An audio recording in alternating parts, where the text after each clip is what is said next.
Olá, minha gente. Bom dia. Ai. Vamos embora. Ainda não pro trabalho.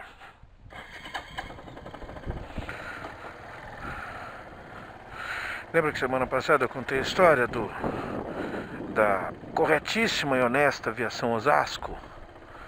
Então vou passar lá no meu amigo que a carta oficial está lá, bater um papo com ele, pedir uma ajuda também, pra gente resolver essa situação.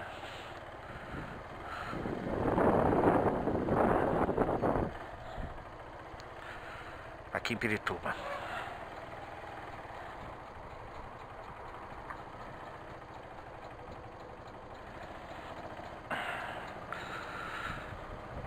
Faz tempo que eu não paro pra bater papo com o Sidney.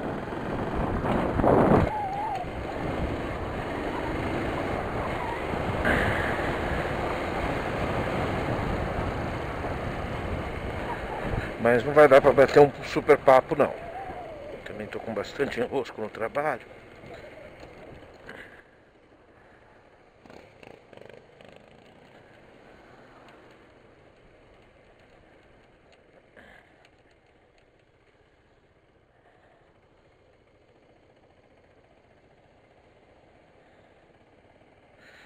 O vereador Ribamar e a comunidade agradecem ao prefeito Rogério Lins por atender ao pedido de reforma da Praça Antônio Pereira de Castro. Certo. Isso é muito comum aqui em Osasco, né? Bem comum, né? Eles usam desse expediente. Você vem outdoor aqui de Osasco, o vereador fulano de tal deseja um feliz Dia das Mães. O prefeito deseja um feliz Dia das Crianças e assim por diante. Isso é uma conversa antiga, né? É um sistema antigo, né, de trabalhar.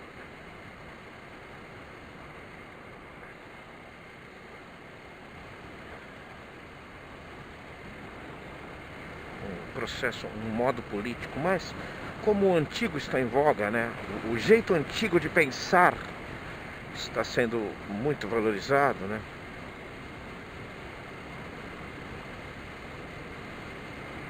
Então a gente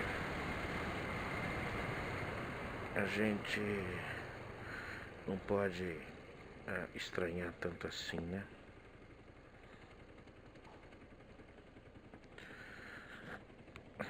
Hoje foi dia de novo da psicóloga do Cauê. Na verdade, o que a gente sabe é que ela já detectou que não tem problema, ele não tem nenhum problema comportamental, nada de nenhuma patologia psiquiátrica, psicológica, nada. Mas a gente aproveitou o gancho, pediu uma ajuda pra ela pro desfraude, né? E aí ela tá ajudando. E eu, enquanto eu tenho plano de saúde, posso continuar usando. Quando acabar, acabou. Toda ajuda é boa. E vamos pro próximo. Está na hora de eu ficar nessa de resolver o de agora e não esperar o próximo, viu? Preciso arrumar isso logo.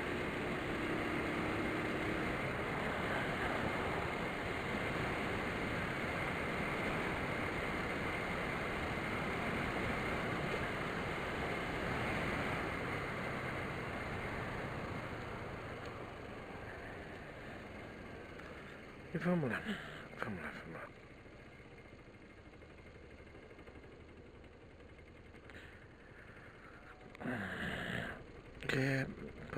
Pode ser essa conversa aqui, o Filipão em diante, né? Ontem eu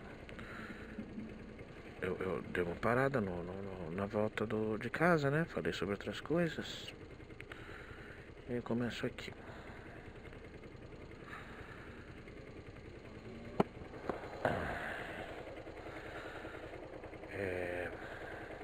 Copa de 2002, Filipão, belezinha, tranquilo. Brasil pentacampeão do mundo, Ronaldo, Rivaldo e Companhia Limitada. O Felipão saiu por cima da carne seca, super bem, mega valorizado. Se desligou da seleção brasileira numa atitude íntegra. Foi para a seleção de Portugal, fez um excelente trabalho em 4 anos. Conseguiu o vice-campeonato europeu, né? Levou Portugal à final da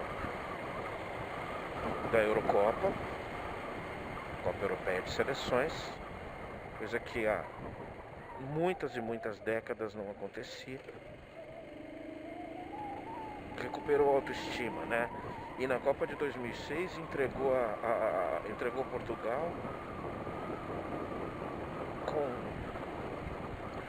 em terceiro lugar da Copa da Alemanha. Ficou em terceiro lugar. Não, em quarto lugar. Perdeu para a Alemanha. E a final da Copa de 2006 foi a Itália. Na Alemanha foi a Itália.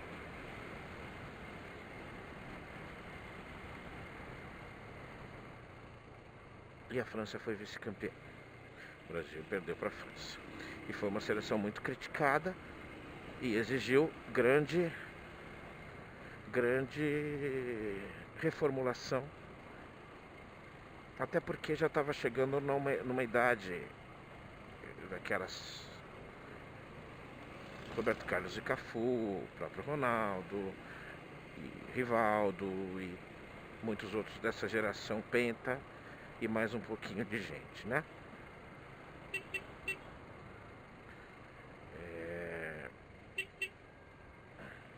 Então essa reformulação completa trouxe um cara em 2006 chamado Dunga. E o Dunga, já falei sobre isso, na minha opinião fez um ótimo trabalho. Começou do nada, todo mundo estranhou, um monte de nome esquisito, as convocações estranhas, a gente nunca tinha ouvido falar direito nos caras. Mas ele fez um ótimo trabalho nesses 4 anos, tanto em amistosos, com grandes seleções, Alemanha, Inglaterra, Brasil, Argentina, Portugal, Colômbia. Ganhou 2 Copas Américas. Tinha o grupo na mão, tinha a confiança de todo o grupo, né? Era um cara extremamente chato, mal educado. Dunga, ele não consegue não ser. Entendeu? E, enfim, mas a infelicidade da forma como saiu da Copa, ele foi mais execrado do que precisava. E mais uma vez usou-se o conceito de reformular.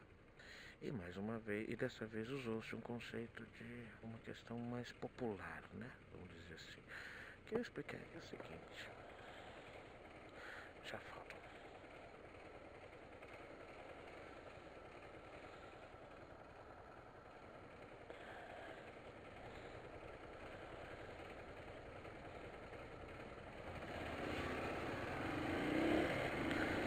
Eu explico fácil isso. A CBF começou a partir de 2010 a apertar o cerco, a ter o cerco apertado, em relação às falcatruas. E aí precisou começar a contar com certo apoio popular. Então o que ela fez? Ela voltou a um conceito que de vez em quando ela utilizava, de ir atrás do técnico popularmente aceito, né? Dunga perdeu muito por conta da relação dele, da forma de lidar com as pessoas que ele tem. Fora, né? Os jogadores matavam e morriam por ele, né?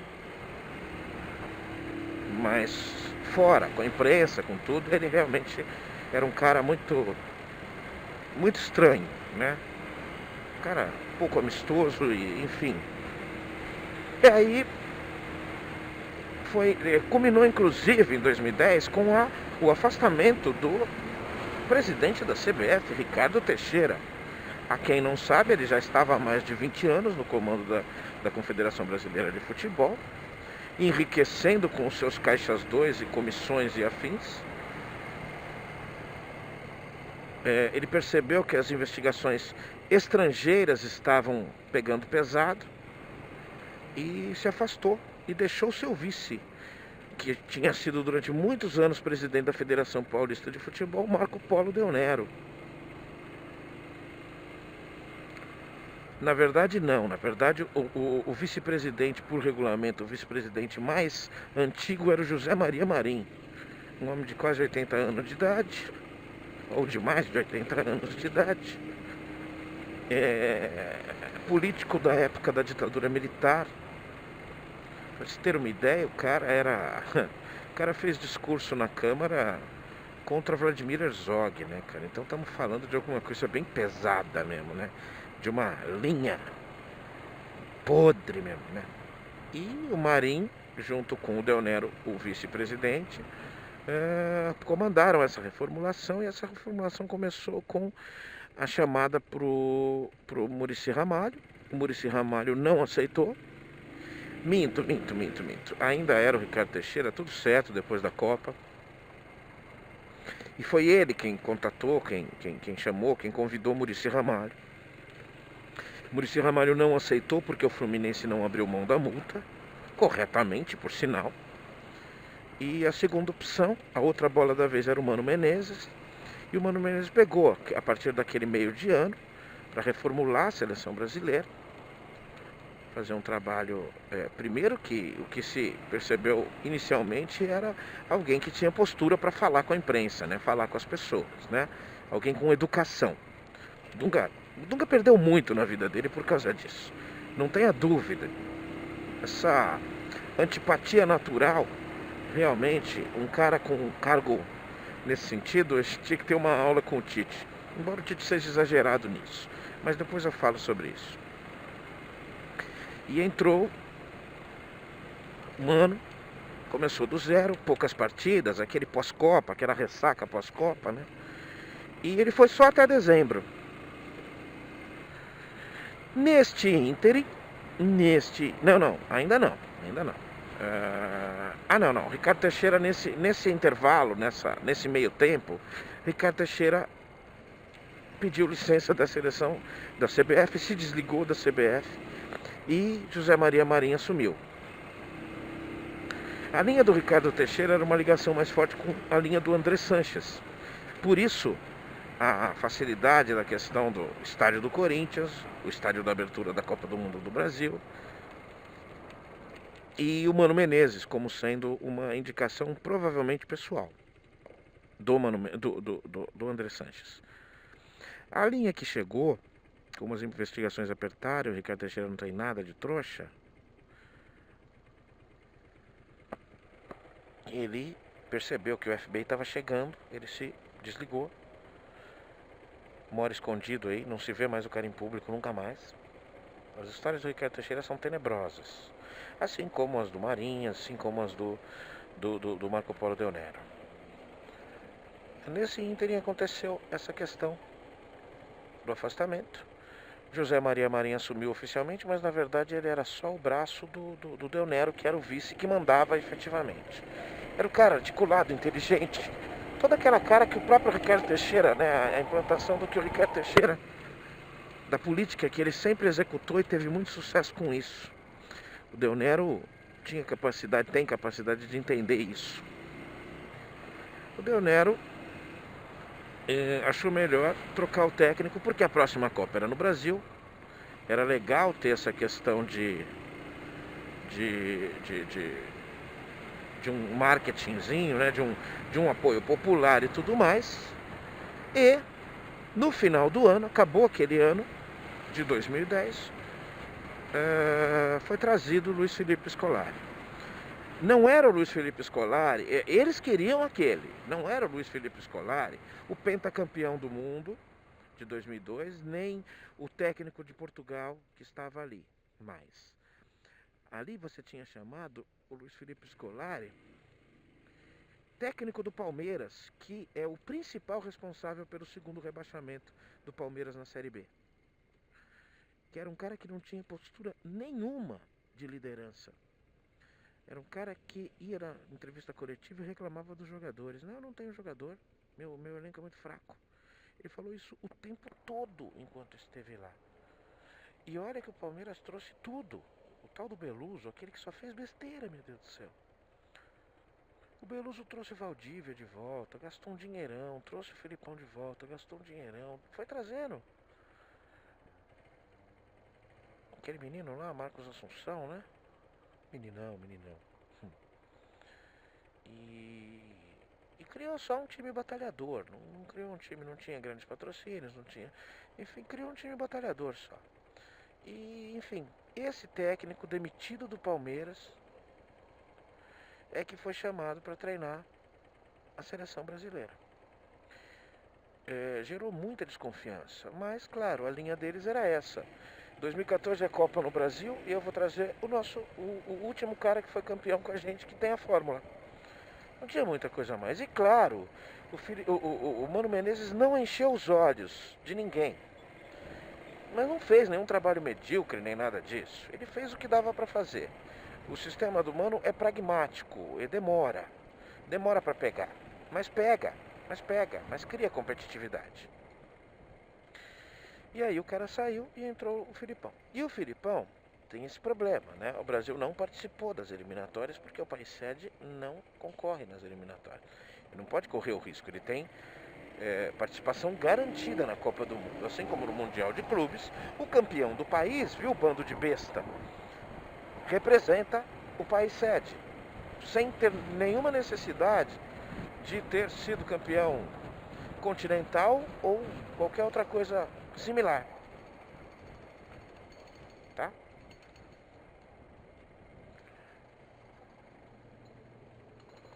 Então, chegou o Filipão e eram amistosos. Eram só amistosos. 2 ou 3 com boas seleções, com bons resultados. Uma derrotinha aqui, uma vitóriazinha ali, um empate aqui. E várias equipes muito fracas, muitíssimo fracas. E uma outra geração de jogadores também. Uma personalidade diferente. Mas tinha um ótimo time na mão. E essa sensação de ótimo time culminou na Copa das Confederações de 2013, aonde sim, detalhe, não trouxeram só o Filipão, o auxiliar do Filipão, o tal do coordenador técnico, era o Parreira. Então era mesmo aquela coisa, eu vou trazer quem trouxe título, deu para entender isso. É meio tacanho, mas enfim, né? Por que não levou o Zagallo então? Mas enfim.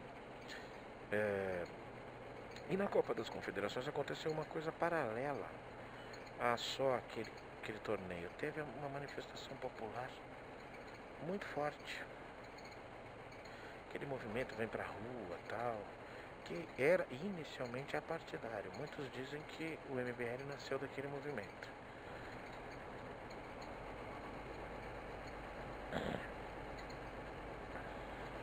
Já falo, nossa senhora. Vocês não fazem ideia da fumaça que eu tô respirando aqui.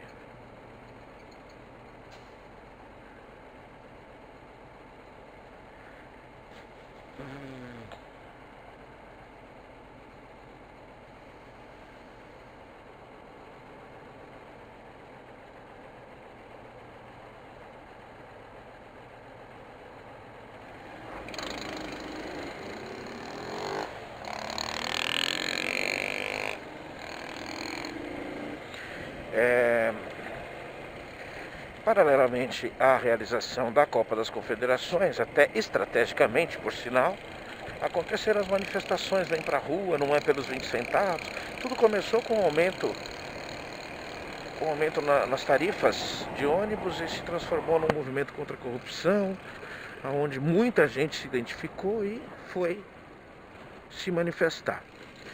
E dentro dos estádios, os jogadores também muito espertamente encarnaram esse espírito.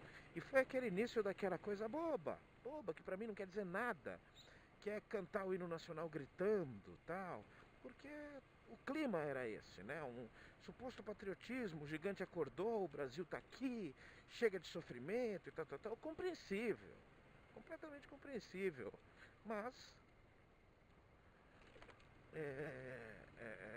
para mim era só uma jogada política de todos os lados. De qualquer forma, foi válido. E com esse espírito, e ainda mais se aproveitando de um outro fator, que os jogadores vieram as melhores seleções. O Brasil, na final, meteu 3-0 na Espanha. A Espanha com todos os... Deixa eu ajudar aqui.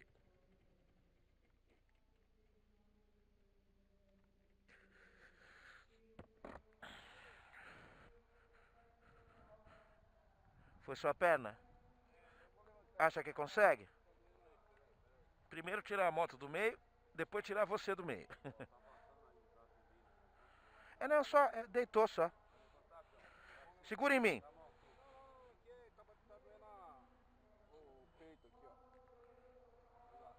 Vai lá. Ele decidiu, ele decidiu entrar. Pronto. Bom, você tá bem. Boa sorte aí, querido.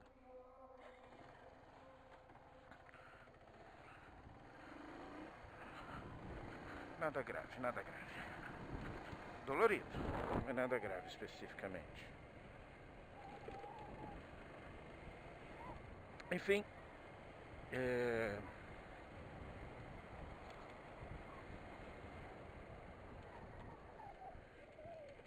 e foi campeão, tranquilo, e deu aquela ilusão de que, pronto, temos um time muito forte e vamos ser campeões no Brasil. Particularmente eu tinha algumas dúvidas, mas nunca foi tão importante pra mim assim. Eu sempre fico mais chateado com o Corinthians do que com a seleção. E mais contente com o Corinthians do que com a seleção. Deixa isso muito claro. Sempre. A seleção perdeu muito no decorrer dos anos, pra mim principalmente, pra muita gente também. Esse cartaz de representação nacional. E não recuperou. Davi Luiz, não adianta você ficar gritando o hino nacional na frente da câmera, achando tudo lindo, virou herói nacional. E, cara, você mora no alto luxo de Londres, cara. Agora você tá em Paris. Então, cara, qual é a representação? Ok, beleza, você nasceu daqui. Aliás, até da periferia, ele é corintiano. Enfim, voltemos. E esse time, essa ilusão, essa sensação daquele time que fez tão bonito na Copa das Confederações. Aí você já tinha Neymar, aí você já tinha Fred em ótima fase. Enfim. Davi Luiz, o menino lá. Thiago Silva, também outro monstro. E aí veio a Copa. Que daqui a pouco, na retomada aqui do vídeo, eu continuo a narração. Porque eu cheguei aqui na oficina do meu queridíssimo amigo Sidney Novaes.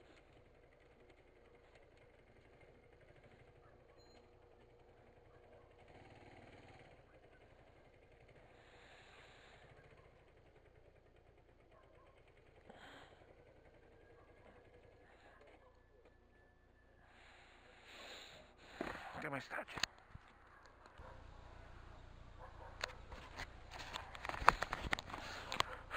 Vamos lá.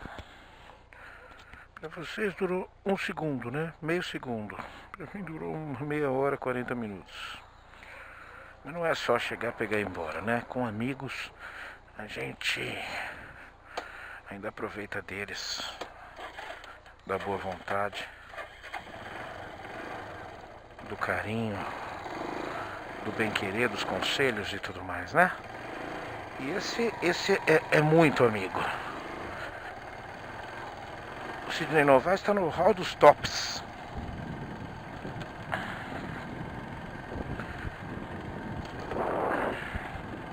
São 30 anos de... Não, ano que vem fará 30 anos que nós nos conhecemos e a amizade foi se fortalecendo e ficando melhor, ficando mais gostosa, mais digna, enfim.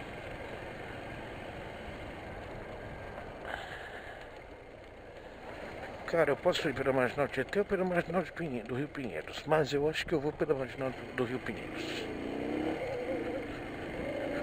Eita, nós, tô desconfiado que se o pagamento não cair hoje, eu não sei o que eu vou fazer com a gasolina aqui.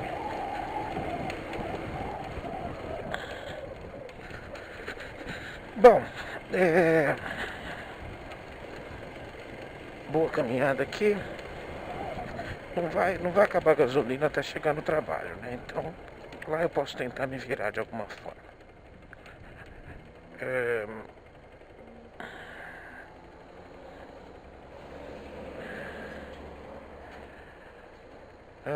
Tava falando do Filipão, tava chegando na Copa do Mundo, né? E é isso aí. Correu bem essa ilusão que a Copa das Confederações passou, de que era um time postulante ao título, time que eliminou a Itália, que eliminou Espanha num torneio regular, né? E beleza, com essa base, com essa confiança, com essa tranquilidade, as fichas todas colocadas naquele menino ranhento. Ranheta não, ranhento mesmo, ranhento. Aquela criança que como é que eu digo? Aquela criança que a gente não suporta, não só por ser chato, mas porque tá cheio de ranho no nariz. É ranhento. Nunca vou negar que esse menino tem talento, mas a cabeça dele é uma bosta. Os valores dele são uma merda. Ele realmente teve um padrão de formação diferente. Até o Tite pode falar que ele é um grande moleque, ele tem um grande coração. E eu não vou duvidar disso.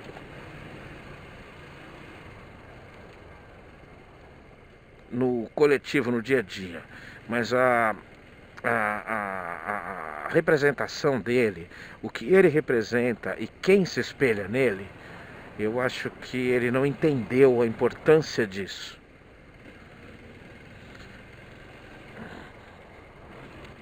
Ele não entendeu a importância do que ele representa. Opa.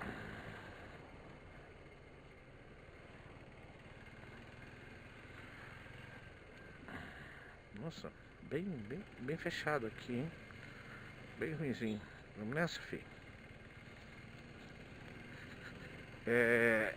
Voltemos. E aquele time, na minha opinião, era um time frágil, mas que tinha tido uma boa fase. Mas era só isso. Nada a mais ou a menos, não tinha nada encantador ali naquele time. O centroavante titular era o Fred. E chegou a Copa do Mundo. Chegou a bendita Copa do Mundo, chegou o primeiro jogo na Arena Corinthians. Aquela que ainda é a Arena Corinthians, porque o seu André Sanches prometeu os naming rights, que é alguém que vai colocar um nome lá.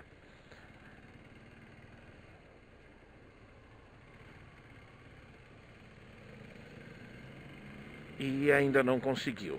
Ele já não tem participação executiva oficial no Corinthians. Aliás, ele é candidato. E ele deverá ganhar. Certas manchas não se limpam rápido. Infelizmente.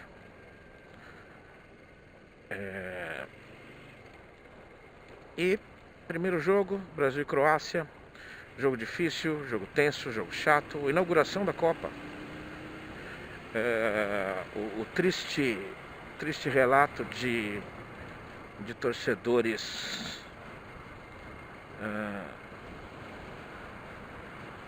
que abusaram do seu direito à livre manifestação quando apareceu a Dilma Rousseff e ficaram xingando mandando tomar no cu. Foi isso. A conversa era: Dilma vai tomar no cu. Vergonhoso. Eu não vi. O Cauê tinha dias de vida. 2 semanas, acho que foi dia 12 de junho a abertura da Copa. 2 semanas de vida. Então, ligava a televisão quando já tinha até começado o jogo. O jogo foi 2-1 pro Brasil. Levou relativamente tranquilo a primeira fase. Na segunda fase, o torneio é muito curto, né?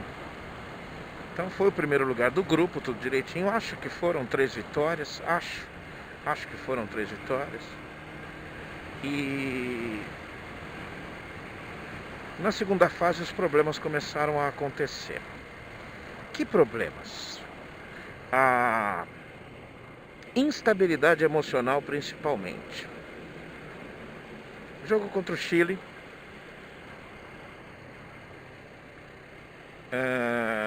Foi para os pênaltis. O Chile, me desculpa falar, não adianta, eu não vou mudar de opinião de uma hora para outra. Nunca foi grande coisa. Nunca foi grande coisa. Não é o fato de eu não gostar do Valdívia, gente. Deixa isso pra lá. Eu acho o Valdívia um ex-jogador há uns 7 anos. Ele é um ex-jogador. Na minha opinião.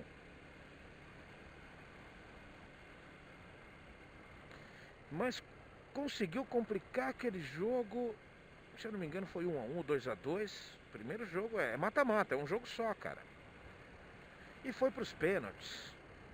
Aí você via um jogador, Thiago Silva, chorando. Ai meu Deus, socorro e tal. Até causou uma má impressão mesmo, porque o pessoal falava, nossa cara, é o segundo jogo, um cara com experiência internacional. Thiago Silva está há 10 anos lá na Europa, em países de primeira, em times de primeira linha. Itália, França.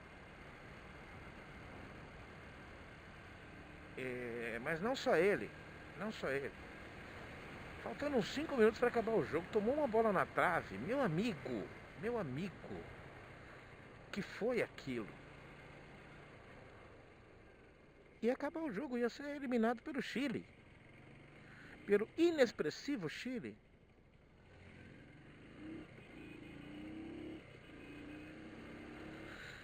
E ganhou nos pênaltis. Eu me lembro disso porque o goleiro titular da seleção era o Júlio César. O Júlio César, ele se culpou em 2010 pelos erros que ele teve. Ele só exagerou um pouco, fez um melodrama, mas eu compreendo, ele se sentia o culpado por isso. Então, beleza, né? E aí esse jogo, ele defendeu um pênalti. E aí acabou. Ele deu um discurso inflamado, não foi uma entrevista, foi um discurso inflamado de que há 4 anos atrás eu era execrado pela imprensa, pelo mundo, e eu prometi dar a volta por cima, e hoje eu estou provando que a gente pode, papapá. Ele estava falando de um jogo que ganhou nos pênaltis do Chile, e que por muito pouco não perdeu.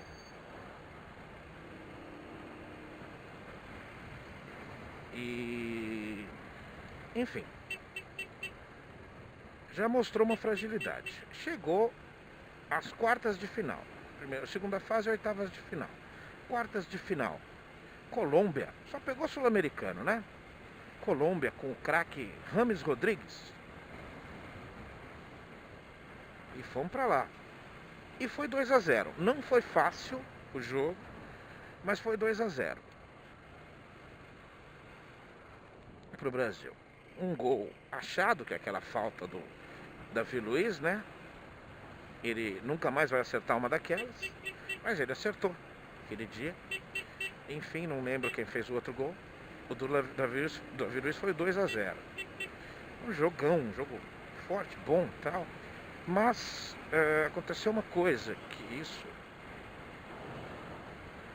isso realmente preocupou muito mais os ufanistas do que eu, que não gosto do cara. Mas um jogador da Colômbia deu uma entrada no Neymar desproporcional e tirou o menino não do jogo, da Copa.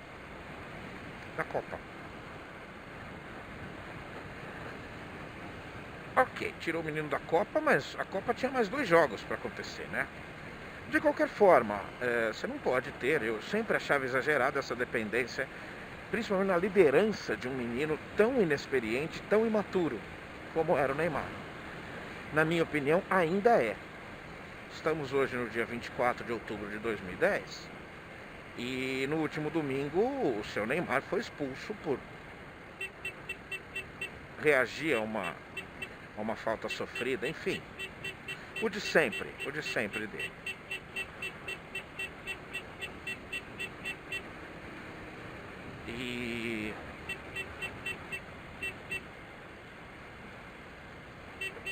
E foi para o próximo jogo. O próximo jogo era uma divertida seleção da Alemanha. A Alemanha já tinha feito uma ótima Copa de 2006 em casa. A partir da Copa de 2006 reformulou tudo. Joachim Löw, que era o técnico da seleção de base, da seleção júnior, assumiu a seleção principal, levando mais da metade da seleção júnior dele para a seleção principal. Então reformulou com algumas poucas modificações que ainda eram de jogadores mais velhos, mais experientes, justamente para dar algum equilíbrio ao grupo. E a Alemanha vinha de uma Copa normal, nada muito a mais, nada muito a menos, mas uma boa Copa, um time consistente, um time que o pessoal falava que era o que estava jogando melhor. Mas claro que jornalista brasileiro é bundão, falava que ao lado do Brasil era a melhor seleção.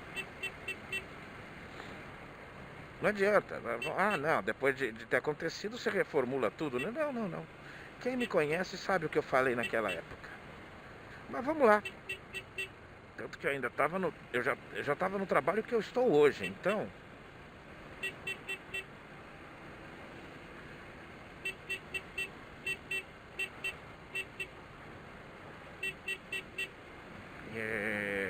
Muitas pessoas perto de mim ainda podem comprovar. Mas vamos lá. E aí a dúvida, todo o melodrama, né? O pobre garoto não vai ter oportunidade de disputar. O pobrezinho trilhardário. Enfim. E até tem teorias da conspiração de que não foi nada disso, porque o diagnóstico foi de que ele fraturou uma vértebra.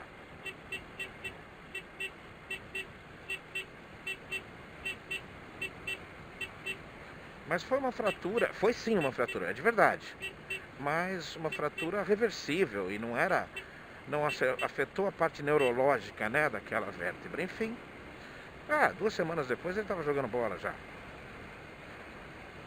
A questão é que sim, o tempo de recuperação não era possível pelo fim da Copa. Tinha dois jogos, semifinal e final. Ou semifinal e disputa do terceiro e quarto, né? Pois é. Eu não acho que Felipão, ou a inexperiência do grupo, ou toda a prepotência do Neymar, ou qualquer outra coisa foi responsável por um tamanho de resultado daqueles. Não precisa falar novidade, foi 7-1 para a Alemanha. O que acontece é que o jogo ficou equilibrado até uns 10, 15 minutos, assim, tranquilo. Ele optou por colocar um menino que era atacante do Atlético Mineiro, Bernardo, é um baixinho, no lugar do Neymar. E simplesmente a Alemanha não tomou conhecimento a partir de ter feito o primeiro gol. Lá para os 15 minutos fez o primeiro gol. E aí teve uma hecatombe. Assim, o Brasil tomou 5 gols em aproximadamente 6 ataques que a Alemanha fez. Assim, ninguém estava entendendo, não dava tempo de fazer um comentário sobre, nossa, tá 2-0. Não, eles atacavam de novo e faziam 3-0. O que houve de gente besta chorando. Talvez eu em 82, igual a mim em 82, né? Chorei bastante com a seleção do Zico, Sócrates, Falcão e companhia. Enfim, virou 5-0. Voltou pro segundo tempo. Uns imbecis cantando: sou brasileiro com muito orgulho. Tomamos mais 2. Tomamos mais 2 porque a Alemanha foi bacana pra caramba, embora eu não concorde com essa atitude, de tirar o pé. Eles tiraram, literalmente tiraram o pé. E no fim do jogo, o atacante Oscar, fez um golzinho. Puxa vida, hein? Foi 7-1 o jogo.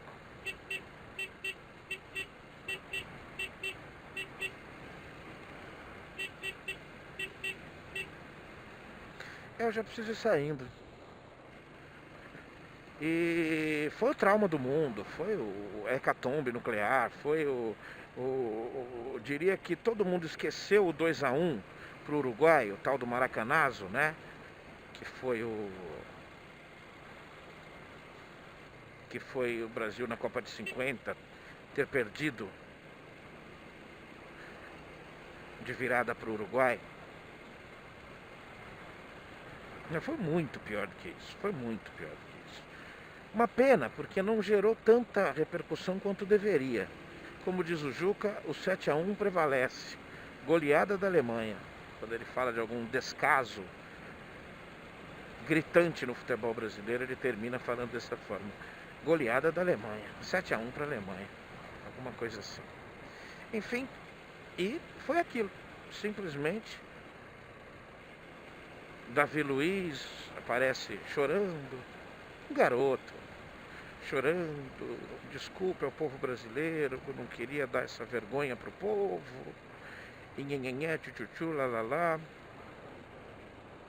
Davi, eu até acho que você estava sendo sincero nisso. A questão é que você não sabe de nada. No fundo, o povo acaba se virando. Se alguém chorou, foi alguma criança. Com certeza muitas crianças choraram. Eu até nem tenho dúvidas disso. Acho que eu tô a fim de ir pela 23, pela Bandeirantes hoje. Tô ou não tô? Fala aí. Não, vai. Vamos pelo de sempre. Eu mudo só um negócio ali. Eu vou pela Santa Cruz. Aqui.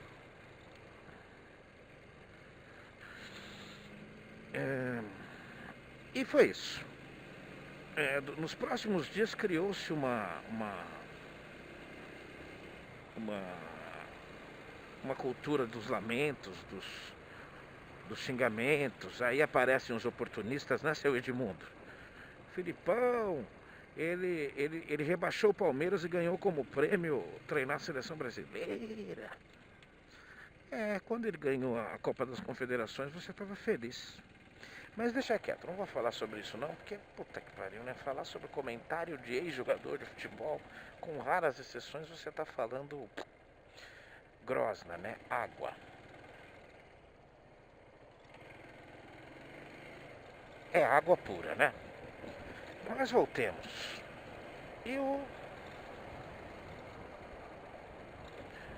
Beleza, junta os cacos. Pega o que sobrar. Ainda vai disputar o terceiro lugar, né? Contra a Holanda. Uma Holanda envelhecida, com um Robinho ainda. E não curou. No último jogo, o Jô, que hoje é do Corinthians, um dos artilheiros do Campeonato Brasileiro. Eu poderia falar virtual campeão brasileiro de 2017, mas está fazendo todo o possível para não ser. Então, uma outra hora eu terei capítulos sobre esse campeonato brasileiro. Mas eu preciso que ele se desenrole para continuar. Não dá para levantar prognósticos. Há 2 semanas atrás eu falaria, não, o Corinthians é o campeão brasileiro, pode acontecer o que for. Mas hoje eu não posso mais falar assim. Voltemos.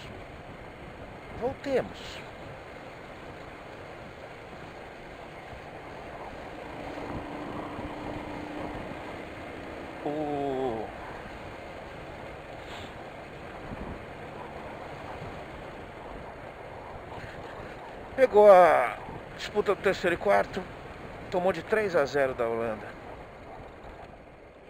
Ficou com o quarto lugar, melancólico, aquela Copa acabava assim, da pior maneira possível, né? De uma forma a apagar tudo aquilo, né? Alguns colocaram a culpa no cara da Colômbia, Zúñiga. Alguns colocaram a culpa no Fred, que não jogou nada aquela Copa do Mundo. Na Copa das Confederações, o Fred fez uns 10 gols. 2 contra a Espanha, inclusive. Raçudo. fase boa, tudo certo. Mais o Neymar, enfim. Mas o jeito do Neymar jogar não dava, cara. Principalmente na seleção brasileira. Ele não era a estrela do Barcelona, porque ali tem o Messi e o Luis Suárez, que na minha opinião são melhores do que ele, embora em funções diferentes. Então na seleção era aquela arrogância só, fazia o que bem entendia. Enfim, e foi aquele fiasco.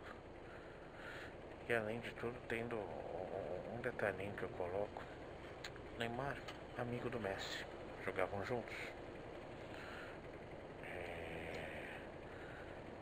Perguntado na entrevista coletiva depois da eliminação contra a Alemanha, se ele torceria, porque a Argentina foi para a final com a Alemanha. Para quem ele torceria? Ele tentou disfarçar que ele torce pelo Messi. Porque é pecado falar publicamente, ainda mais um cara dessa envergadura, ridícula envergadura de importância, não pode falar que torce para a Argentina aqui. Já pensou? Vou torcer para a Argentina? Não, eu quero que a Alemanha ganhe, quero que... Enfim, ficou chato ele tentar explicar aquilo, todo mundo entendeu. Simples, qual o problema do cara torcer pra Argentina ganhar por causa do amigo dele? Ah, vá tudo pro inferno.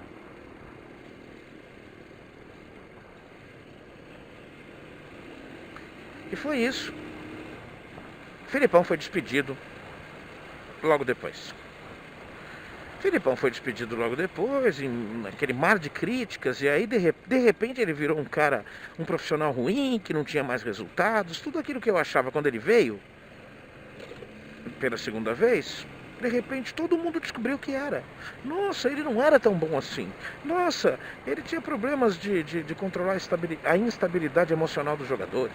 Ah, ele não é tão estrategista assim. Ah, ele não sabe trabalhar o potencial do Neymar. Merda. Qual não é a surpresa? Algumas semanas depois a CBF anuncia a contratação do técnico Dunga. Hein? Dunga. Assim, surpresa completa. Não daria para se entender essa volta de um treinador que não trouxe especificamente nada. Mas há que se pensar que, primeiro, o bom convívio com a CBF. Fica fácil. Até a postura centralizadora dele é aquela postura de quem segura bronca. Ele não leva recado para casa. Ele responde sobre tudo, ele fala sobre tudo, ele assume tudo, então tá tudo certo.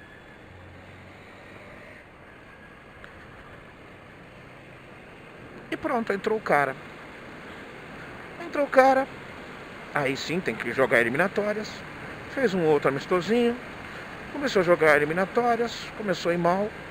Perdia fora, ganhava em casa, empatava em casa. Aquele time levou boa base, Neymar não podia sair, né? Não tem como. E 2 Copas Américas, seguidas inclusive, uma em um ano, outra no outro ano. Porque era o centenário da Copa América, então ia ter uma edição comemorativa. O Chile ganhou as 2, uma em cima da Argentina e outra em cima do Uruguai.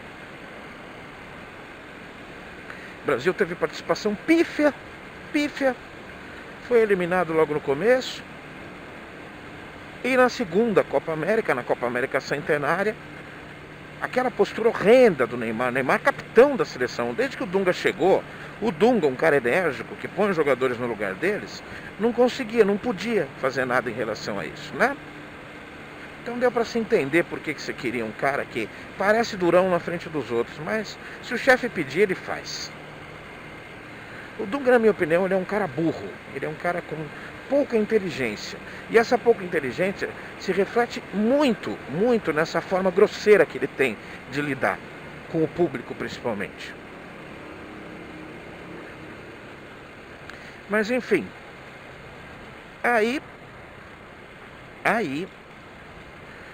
na segunda eliminação, e acaba a Copa, e acaba as eliminatórias da Copa, o Brasil em sexto lugar. Se as eliminatórias acabassem naquele momento, ele não se classificaria nem para a repescagem, porque é o quinto lugar, até o quinto lugar. O primeiro ao quarto vão diretamente e o quinto vai para uma repescagem ainda. Um mata-mata de 2 jogos nesse ano com a Nova Zelândia. Foi o que não sei se foi a Argentina que conseguiu ou o Uruguai. Acho que o Uruguai. Ou não sei mais. Tinha que pegar para confirmar essa informação. Enfim, Tite pega a seleção com 10 pontos em sexto lugar. Não, calma. Foi demitido. Aquele fiasco da última Copa América, aliado à péssima campanha nas eliminatórias, não teve outra saída. Lembrando que nesse ínterim aconteceu uma coisa muito interessante, que foi o FBI ter entrado na FIFA. Prendeu Joseph Blatter, foi banido do futebol mundial. Michel Platini foi banido do futebol mundial. Michel Platini, cara. Um dia eu falo sobre quem é esse cara. Presidente da UEFA durante muitas décadas. E um jogador... Eu tive o privilégio de ver Michel Platini jogando futebol. Que puta craque, camisa 10 da seleção da França. Nunca foi campeão pela França.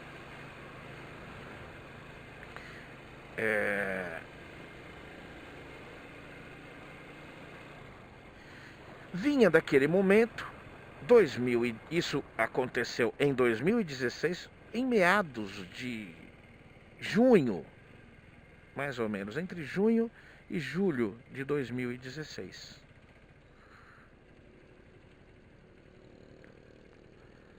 E em 2016 o Corinthians tinha sido eliminado no começo do ano pelo Nacional do Uruguai, da Libertadores.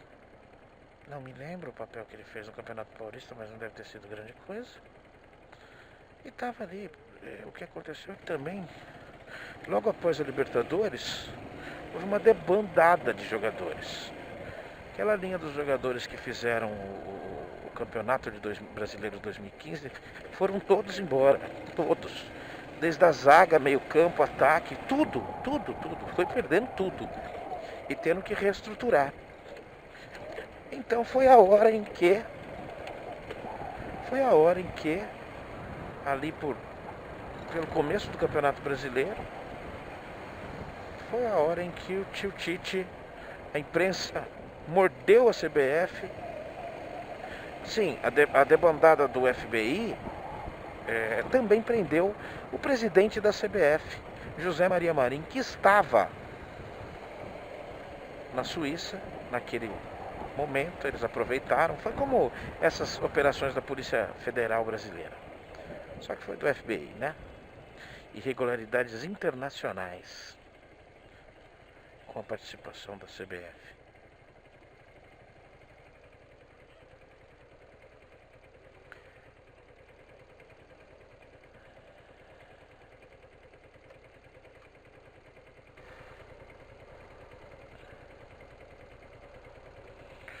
E Marco Polo Del Nero já tinha feito todas as artimanhas possíveis para se tornar o presidente da CBF e para se reeleger.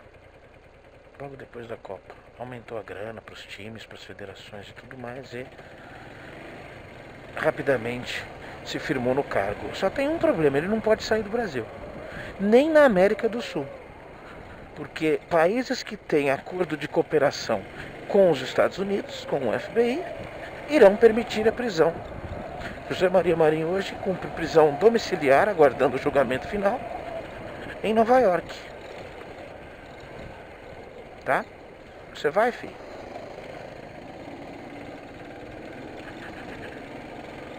E aí era a vez do tio Tite.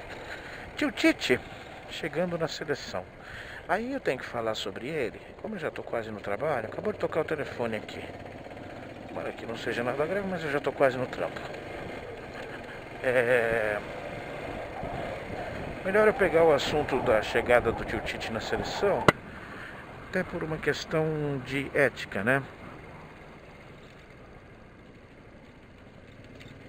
Lá na época da prisão do José Maria Marinho, e das investigações e tudo mais, Paulo André e alguns ex-jogadores influentes iniciaram um movimento chamado Bom Senso Futebol Clube, jornalistas sérios e tudo mais.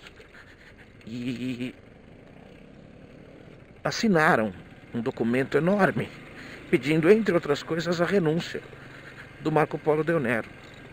Sabe quem assinou isso também? Tio Tite. Tio Tite. Isso é uma mancha muito grande para mim. Isso tenta contra ele. Mas enfim, vamos continuar a história da chegada do Tite na seleção, porque é na verdade uma junção, né, uma bifurcação da retrospectiva do Corinthians que eu estava falando. Porque agora eu vou sair, vou terminar essa conversa da seleção brasileira, né? Porque o papel principal já foi feito. O Tite até agora teve uma única derrota num amistoso para a Argentina lá na Europa. Um jogo extraoficial, não oficial. E simplesmente 10 pontos de vantagem sobre o segundo lugar nas eliminatórias.